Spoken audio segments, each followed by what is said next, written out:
Jumpa lagi kisah nak. Berita kali ini masih menyangkut wabah corona yang melanda dunia.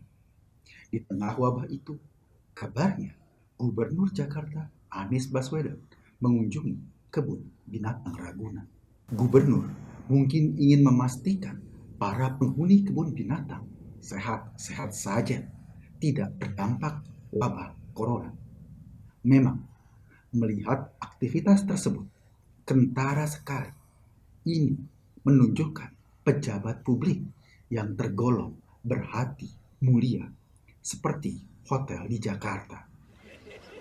Kisah kata orang bijak, perhatian yang tulus kepada sesama manusia hanya bisa dilakukan oleh mereka yang berhati mulia. Tetapi saat wabah melanda Jakarta, seorang gubernur masih sempat memperhatikan hewan di kebun binatang. Hatinya bukan hanya mulia, tetapi juga termasuk golongan Borobudur atau bahkan Le Meridien. Sementara bagi Anda yang hanya sibuk memikirkan dirinya sendiri, hati Anda tergolong kelas melati saja. Kisah sebagai pejabat yang berhati Borobudur, bukan hanya manusia yang mendapat perhatian gubernur, tetapi jerapah, anoa, dan landak juga tidak luput dari perhatiannya. Alhamdulillah, ketika dikunjungi gubernur, para hewan di kebun binatang Ragunan terlihat rileks. Mereka banyak rebahan dan leyeh-leyeh di kandang. Wajar di sana. Kehadiran gubernur kebetulan pada saat hewan-hewan itu sedang melaksanakan work from home. Dalam foto yang beredar di media sosial, terlihat gorila tidak merasa terganggu dengan kehadiran gubernur di dekatnya.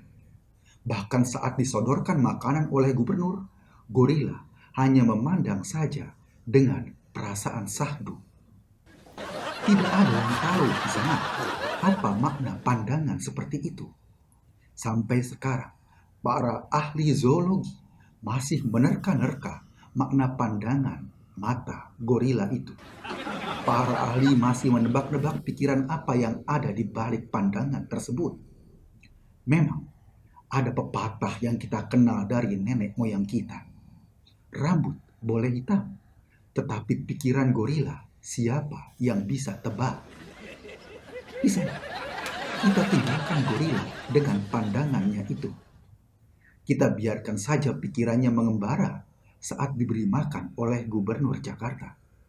Kini kita beralih pada berita kedua. Seorang paranormal, Ningsih Tinampi, menawarkan produk yang disebut-sebut bisa menyembuhkan wabah corona yang melanda pasiennya. Produk ini oleh Ningsih dibanderol seharga Rp35.000 per botol. Perempuan ini memang sering kesulitan membedakan antara orang yang sakit kepentok pintu dengan pasien demam berdarah. Namun demikian, Ningsih berani untuk menjajakan obat corona buatannya. Ningsih tampaknya tidak peduli apakah obat buatannya sudah mendapat sertifikat BPOM. Baginya, yang jauh lebih penting adalah sertifikat tanah, sebab itu bisa digadaikan untuk modal membuat obat. Sebelum berhasil membuat obat ini, Ningsih mengaku pernah mencicipi corona. Rasanya apek-apek saja, begitu kata Ningsih. Tetapi banyak orang yang meragukan apakah benar Ningsih pernah makan corona. Sepertinya Ningsih bukan menelan virus corona, tetapi ia hanya mengemut kain pel. Rasanya apek. Apa alasan Ningsih menelan virus corona juga tidak ada yang tahu, pemirsa. Apakah memang begitu metode pengobatan ala Ningsih? Dia menelan dulu virus atau penyebab penyakit pasiennya sebelum mengobati. Sayangnya pemirsa, sampai saat ini tidak ada kejelasan apakah Ningsih juga menerima pasien ambeien. Kisah yang begini, jika obat Ningsih benar dapat menyembuhkan, sepertinya seluruh fakultas farmasi akan membubarkan diri. Mahasiswa dan para guru besar ahli farmasi, virologi, dan ahli kesehatan masyarakat akan menangis sesegukan karena dikalahkan oleh Ningsih dengan temuan obat corona. Kemungkinan besar Ningsih juga akan dihadiahi hadiah Nobel dalam bidang tata boga karena penemuannya tersebut. Selain itu, dengan kehadiran Ningsih Kinanti yang berhasil menemukan obat corona, posisi Tedros Adhanom sebagai ketua WHO atau Organisasi Kesehatan Dunia akan terancam. Jika Ningsih bersedia, kemungkinan besar ia akan dicalonkan menjadi ketua WHO periode mendatang. Tapi kisah sepertinya level Ningsih jauh melampaui WHO. Jadi, tawaran jabatan itu belum tentu diterima oleh Ningsih.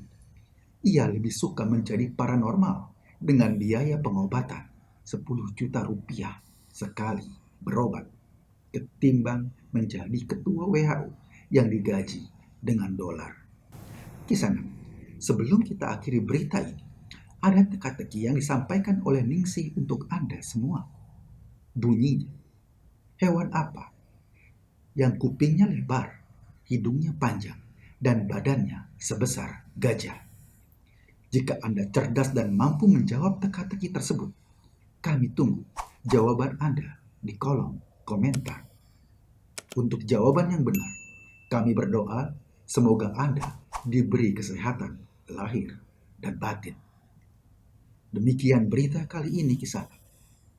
Anda sedang berada di channel paling update seangkasa raya. Lemesin saja, Nyai. Terima kasih.